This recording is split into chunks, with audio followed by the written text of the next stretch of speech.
네, 오늘 말씀은 베드로가 예루살렘의 큰 핍박이 이미 계속 지속되고 있었던 상황에서 직접적인 생명의 위험이 다가오는 때에 오도 가도 못하는, 그래서 옥에 갇히는 상황에 처하게 됩니다. 그때 베드로가 어떻게 하냐는 거죠. 그 말씀을 통해서 우리도 같이 은혜를 나누어 보도록 하겠습니다. 우리의 삶에서도 오도 가도 못하는 상황이 있습니다. 어떻게 해야 될지. 그래서 그냥 그 상황에 떠밀려 가게 되는 경우들이 있거든요. 베드로는 어떻게 했을까요? 오늘 우리가 그 말씀을 통해서 하나님께서는 베드로를 그 다음 단계로 이끄셨다. 오도 가도 못하는 상황이 아니라 그런 상황 속에서 다음 단계로 이끄시는 하나님의 은혜를 우리가 풍성히 나누어 보도록 하겠습니다. 초대교회에는 야고보가 3명이 있었어요. 세베대의 아들 야고보가 있었습니다.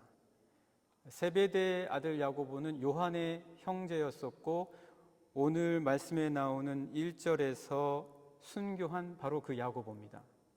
또 한 사람의 야고보는 알페오의 아들 야고보입니다. 이름은 같지만 아버지가 달라요. 그래서 알페오의 아들 야고보, 세베대의 아들 야고보는 요한과 같은 형제죠. 12사도에는 속하지 않지만 또 야고보가 한 사람이 있습니다. 야고보서의 저자이기도 하죠. 예수님의 형제 야고보가 또 있습니다. 이렇게 3사람의 야고보가 있는데, 오늘 말씀의 1절에서 순교를 한 야고보는 세베대의 아들 야고보이자 요한의 형제 야고보입니다. 일찍 죽었어요. 순교당했습니다. 헤롯 아그리빠한테 칼로 참수형을 당하게 됩니다. 그가 일전에는 저 스페인까지 가서 복음을 전했다고 해요. 스페인 여러분, 요즘은 한국 분들도 많이 가시는 것 같아요. 산티아고 데 콤포스텔라 순례길로 많이 가시는데 거기까지 가서 복음을 증거했다. 초대교회 크리스찬들에게는 땅끝이 저 서바나, 스페인 가장 서쪽이 땅끝으로 여겨졌습니다.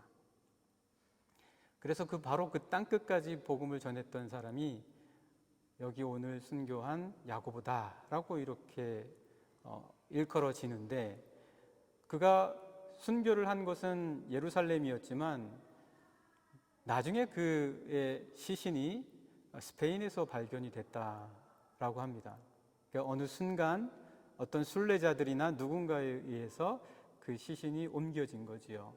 그래서 여러분들이 만약 순례의 길을 떠나게 되면, 저도 지금 마음 먹고 있습니다. 저도 지금 이 산디아고 데 콤포스텔라까지 순례의 길을 가려고 하는데, 거기에 가셔서 보시면 그곳 콤포스텔라의 교회에 야고보의 무덤이 있지요. 그래서 그 엠블럼을 보면, 그 순례길의 엠블럼을 보면 조개 아시죠? 조개. 모든 선들이 한 곳으로 모여지죠. 한 곳으로 모여지는 것이 그 산디아고 순례길의 엠블럼인데, 그게 상징하는 것은 땅끝까지 이르자라는 거죠. 어디에서 출발을 했든 우리가 땅끝까지 이르러야 한다. 하나님께서 내게 주시는 땅끝은 어디인가? 오늘 제가 여러분들하고 같이 생각해 보면 좋겠습니다. 하나님이 내게 주신 땅끝은 어디인가? 거기까지 내가 이르자. 그곳에서 우리는 다 만나게 될 거예요.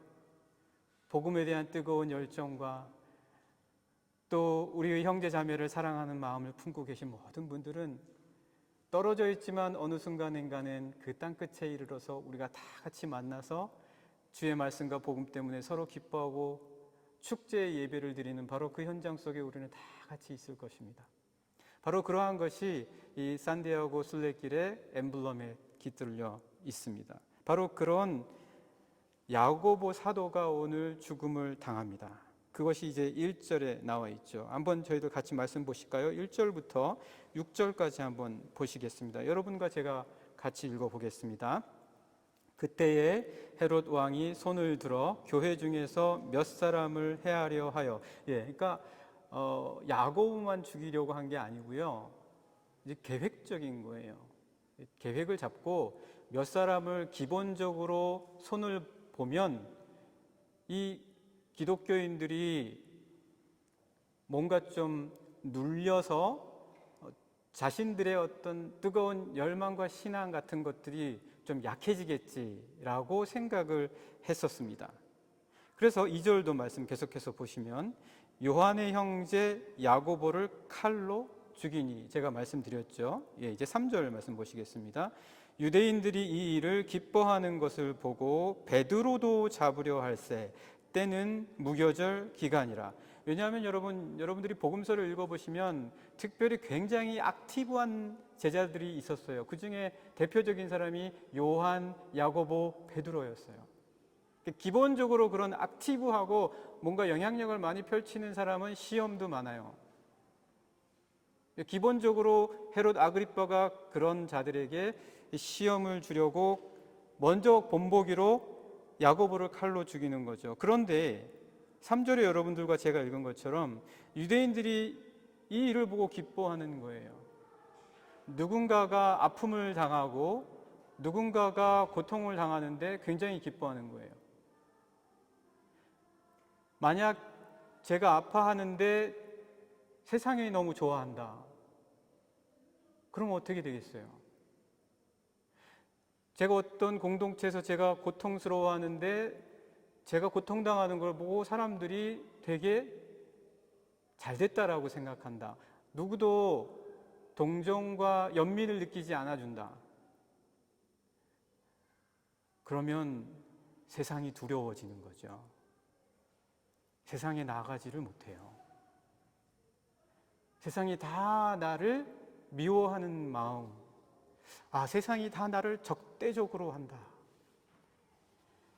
나에 대해서 누군가 정말 진실로 이해해주는 사람이 없구나 라는 그런 생각 때문에 두려워지는 거예요.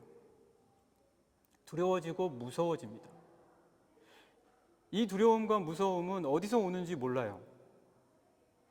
조금만 생각하면 그 생각이 이내 그런 두려움, 무서움 이런 생각들로 바뀌게 된다는 거죠. 공황장애가 딴 데서 오는 게 아니에요. 어느 누구라도 나를 미워하는 사람들이다라고 생각하면 그 앞에 가는 게 두려워지는 거죠. 이런 두려움들을 베드로가 지금 겪지 않겠습니까? 유대 민족이 다 야고보가 죽었는데 기뻐하더라는 거예요. 그리고 이제 베드로도 잡으려고 한다라는 거예요. 그럼 베드로는 어떤 생각을 했겠습니까? 베드로는 다음은 내 차례구나. 그 생각을 했겠죠. 다음은 내 차례구나. 간혹 어려운 일들이 막 연달아 생기고 주변에 예기치 않은 아픔들이 생기는데 한 사람씩 아프고, 제가 지난번에 코로나 우리가 한창 유행을 했을 때, 지금도 여전하겠지만 주변에서 걸리다 보니까 어떤 생각이 듭니까? 다음은 내 차례구나. 다음은 내 차례구나. 아니나 다를까 바로 또 코로나에 걸리더라고요. 저희 집에서 안 걸린 사람이 제 아내밖에 없었어요. 그래서 제가 속으로 생각했죠. 다음은 누구 차례겠다. 그 생각을 했어요. 그랬더니 그대로 그 다음 차례가 가더라고요. 베드로도 그런 예상을 하는 거죠. 다음은 내 차례구나. 내가 고통당하고 내가 순교당할 때 이 유대 민족들은 어떻게 할까? 즐거워하겠지? 잘 됐다고 하겠지? 그 생각을 한번 해보세요. 거기에 지면 안 되는 거죠, 베드로가. 거기에 연약해지면 안 되는 거예요. 그런 시험에 빠지면 안 돼요. 베드로가 그래서 이 유대 민족, 이 악한 민족이라고 또 발버둥 치며 저항하는 것이 답인가? 그게 답입니까? 그것도 답은 아니에요. 그럴수록 내 안에 있는 두려움은 사그라지지 않고 더 커지는 거예요. 그럴수록이요.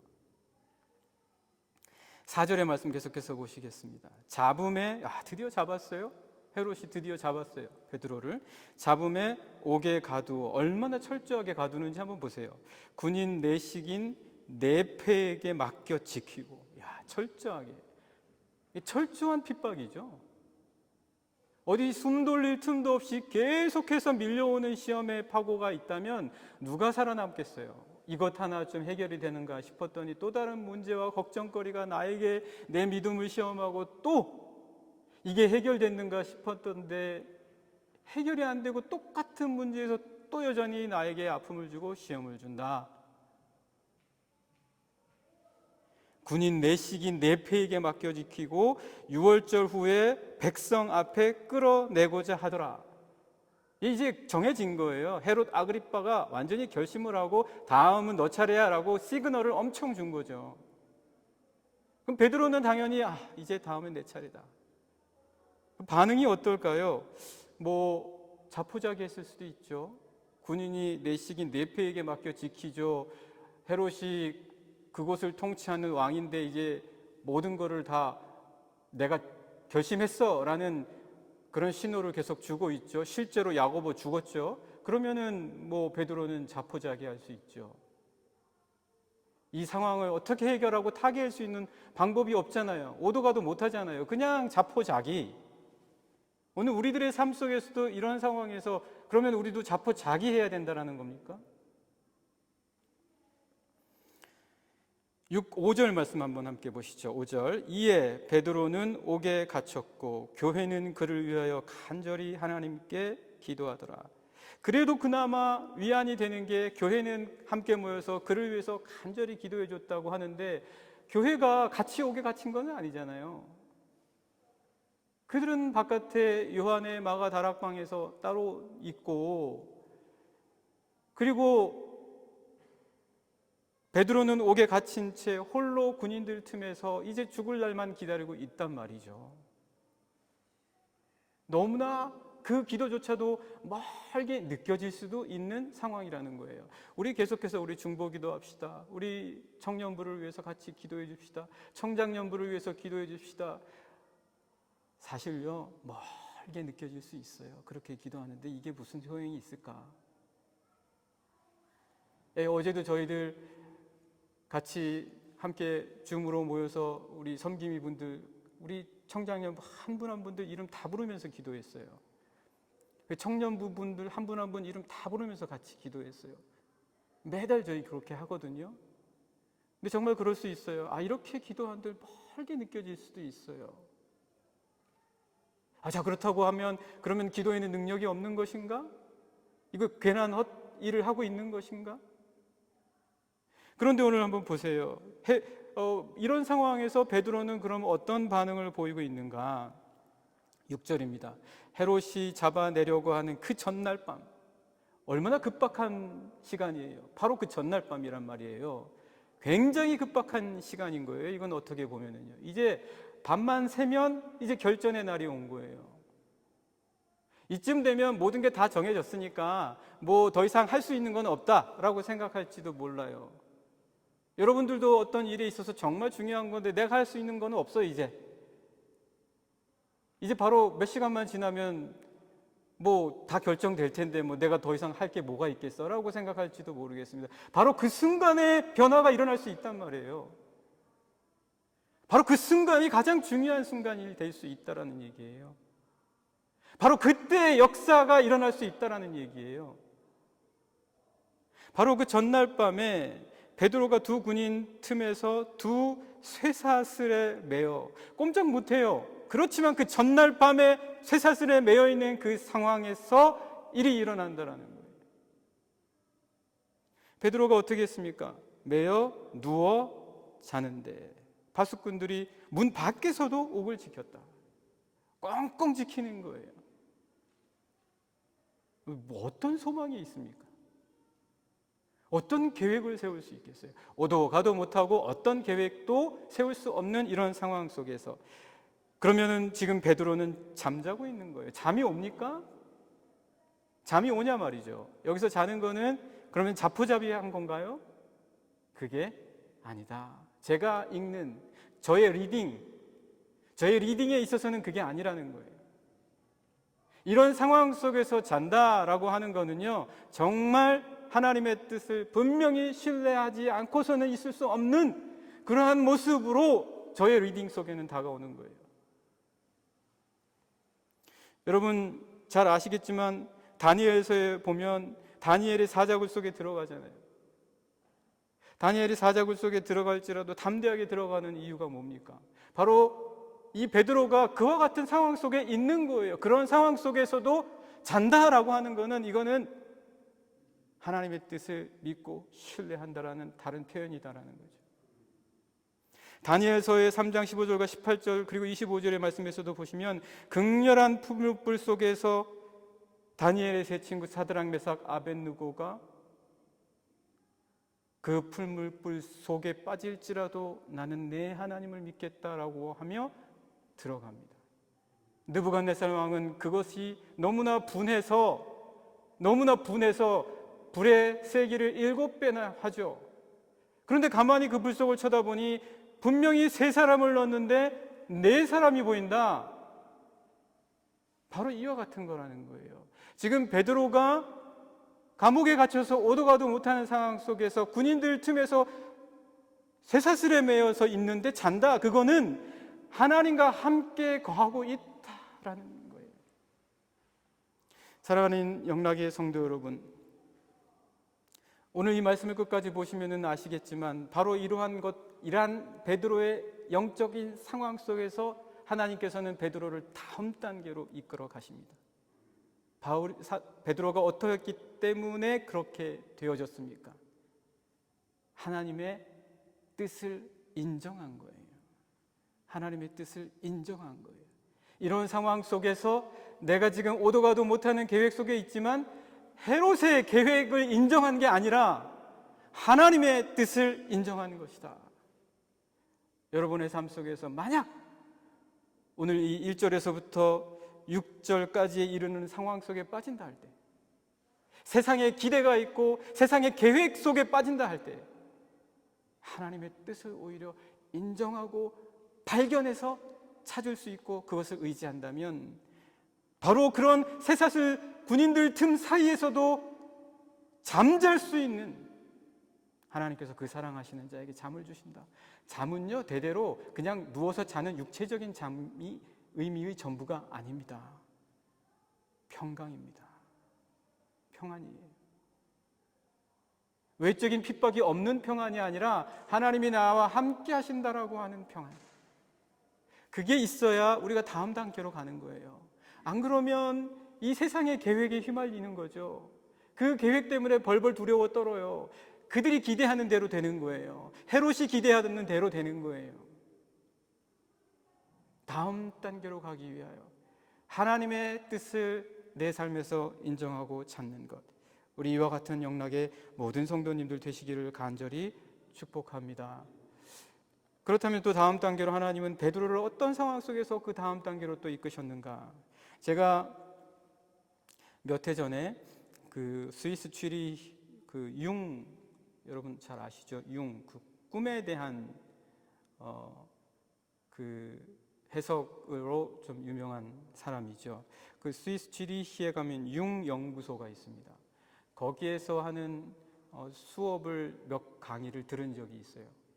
거기서 하는 수업을 몇 강의 들은 적이 있는데 거기서 이제 꿈에 대해서 얘기하는데 이 꿈의 특징, 여러분도 다 잘 아실 거예요. 2가지가 있어요.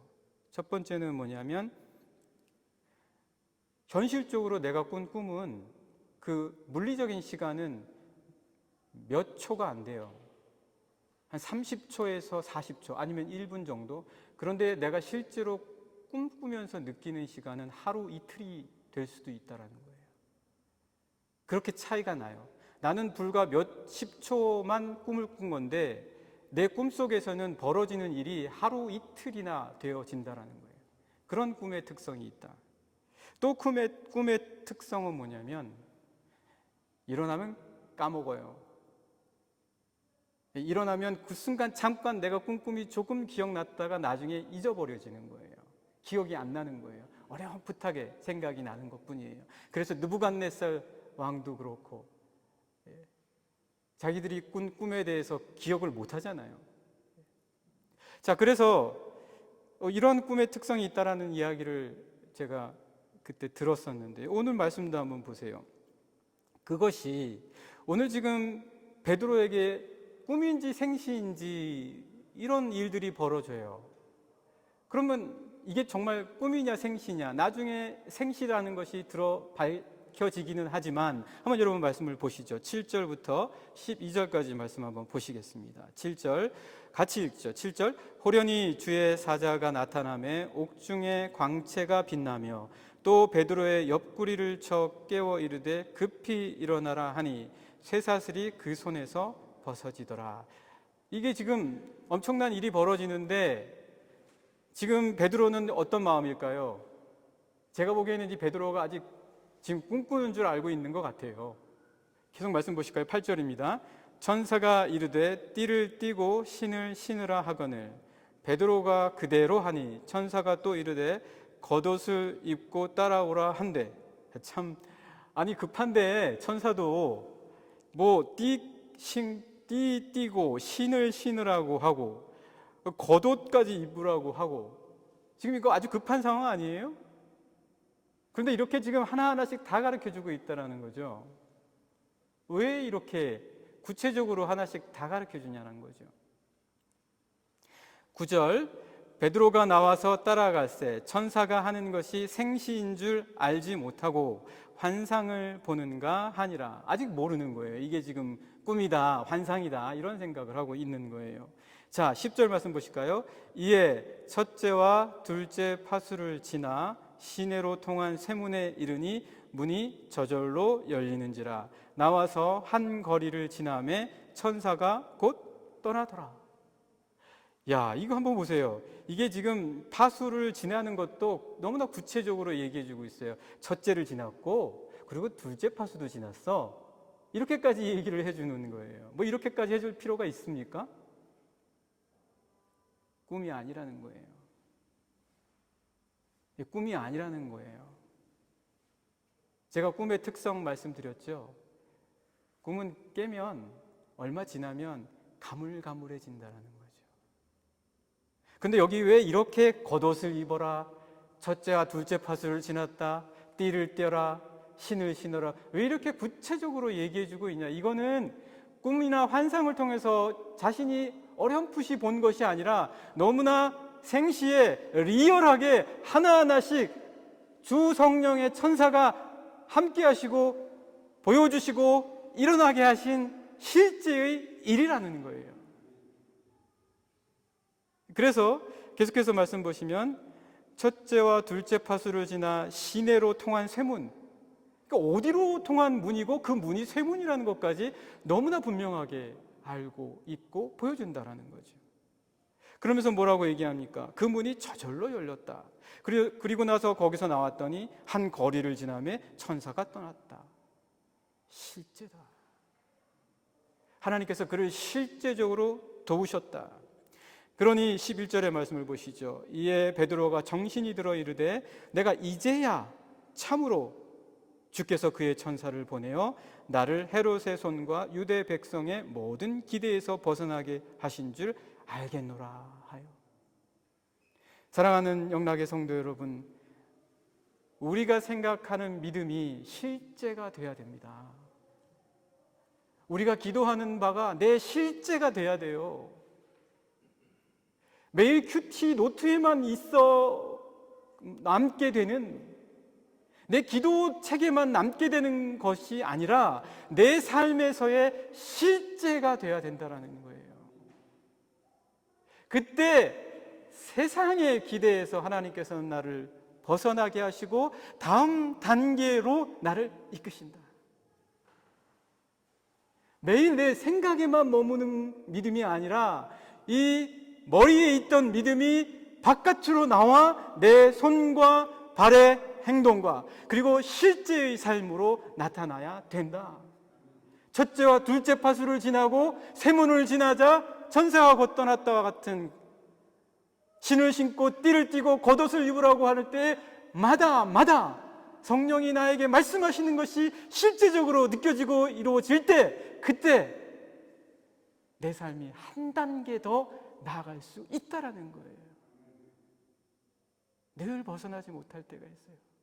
늘 똑같아요. 좀 벗어나고 싶은데 머릿속으로는 온갖 데를 다 다니고 모든 걸 다 하는 것 같아요. 근데 머리에만 있어요. 실제가 돼야 된다. 실제가 돼야 된다. 네, 12절 말씀 보시겠습니다. 깨닫고 마가라 하는 요한의 어머니 마리아의 집에 가니 여러 사람이 거기에 모여 기도하고 있더라. 베드로가 드디어 그래서 정신이 들어서 교회가 모여서 기도하고 있는 곳에 이르게 되었다라는 것입니다.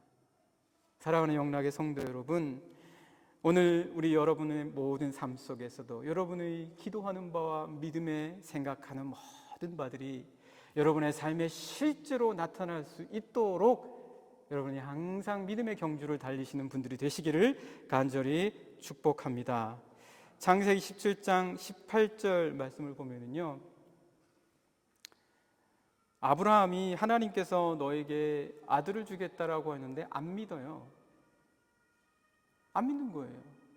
그러면서 뭐라고 얘기하는 줄 아세요? 한번 같이 말씀 보시죠. 창세기 17장 18절 말씀입니다. 창세기 17장 18절 말씀, 17절부터 한번 보시죠. 17절 18절 우리 같이 한번 읽어보시죠. 시작. 아브라함이 엎드려 웃으며 마음속으로 이르되 100세 된 사람이 어찌 자식을 낳을까? 사라는 90세니 어찌 출산하리요 하고 아브라함이 이에 하나님께 아뢰되 이스마엘이나 하나님 앞에 살기를 원하나이다.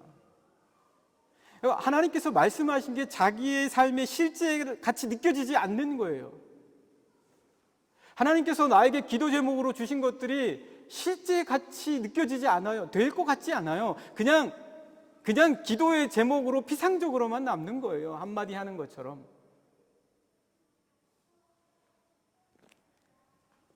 결코 다음 단계로 못 넘어간다는 거죠. 이제 세 번째 말씀 함께 나누겠습니다. 제가 아직도 분명하게 기억합니다. 제가 우리 아이들, 아직 둘째가 태어나지 않았을 때 첫째 아이와 함께 저희 가족들이 왔을 때 여행을 좀 간 적이 있었습니다. 벌써 한 20년 전의 일이죠. 근데 우리 아이가 그 당시 처음 여행을 간 거였어요. 너무 좋았나 봐요. 어떤 숙소에 들어갔는데 그 숙소의 침대를 보더니 너무 좋아해서 거기서 펄짝펄짝 뛰는 거예요.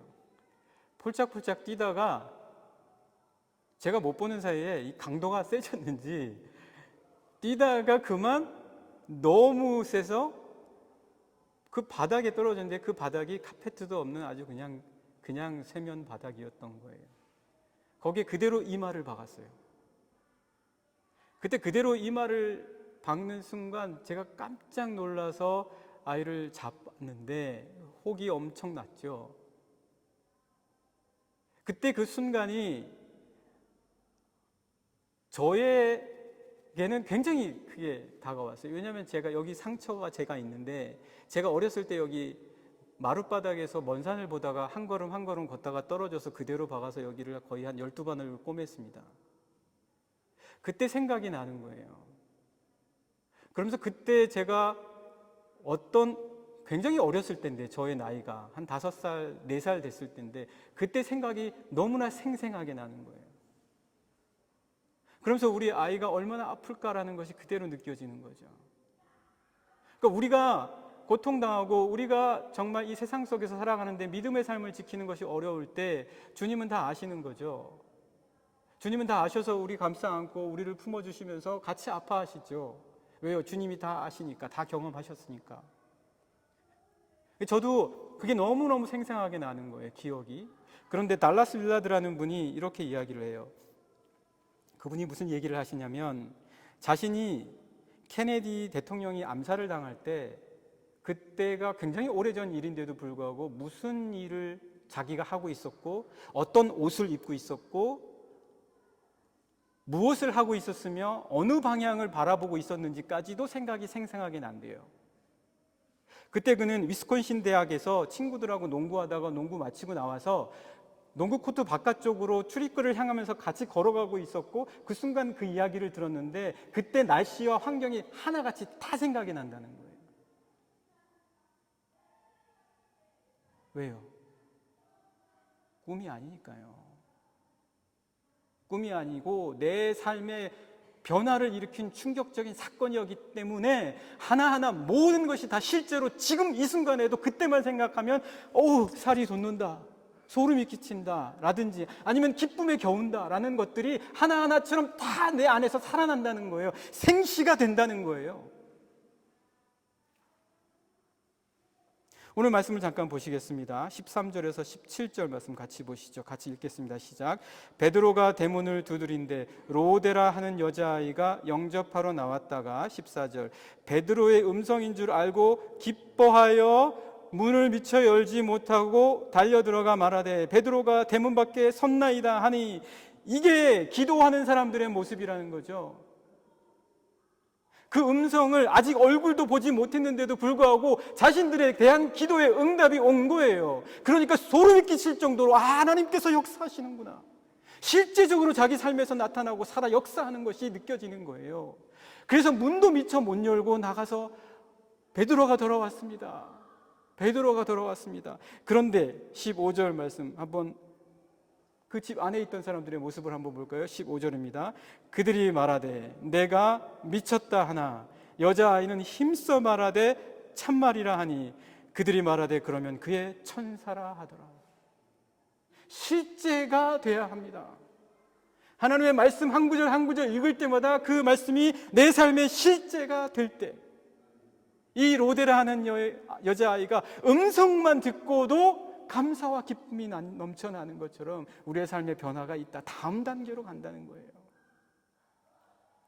16절 계속해서 보시겠습니다. 베드로가 문 두드기를 그치지 아니하니 그들이 문을 열어 베드로를 보고 놀라는지라.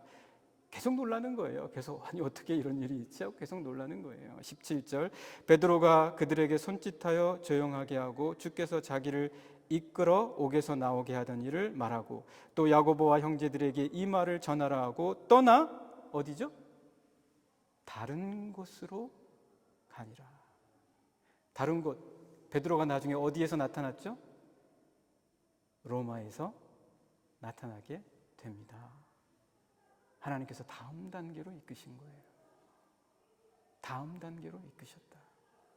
사랑하는 영락의 성도 여러분, 오늘 우리들의 삶에서도 영락의 모든 성도님들께서 내 삶에서 오도 가도 못하는 상황이 나를 옴짝달싹 못하게 하려는 상황이 아니요, 나를 다음 단계로 이끄시고자 하는 것이다. 하나님의 뜻을 찾고 발견할 때, 그리고 모든 삶에서 하나님의 인도하심이 머릿속이 아니라 실제의 삶으로 나타나게 될 때, 바로 그러할 때 우리는 분명 이 세상의 기대에 빠져서 주저앉는 자들이 아니라 생생한 하나님의 현실로 다음 단계로 나아가실 수 있는 여러분 모두가 되실 줄 믿습니다. 이렇게 여러분들의 삶에서 여기에 머무시지 않고 끊임없이 다음 단계를 향하여 나아가실 수 있는 우리 귀한 영락의 모든 분들 되시기를 간절히 축복합니다.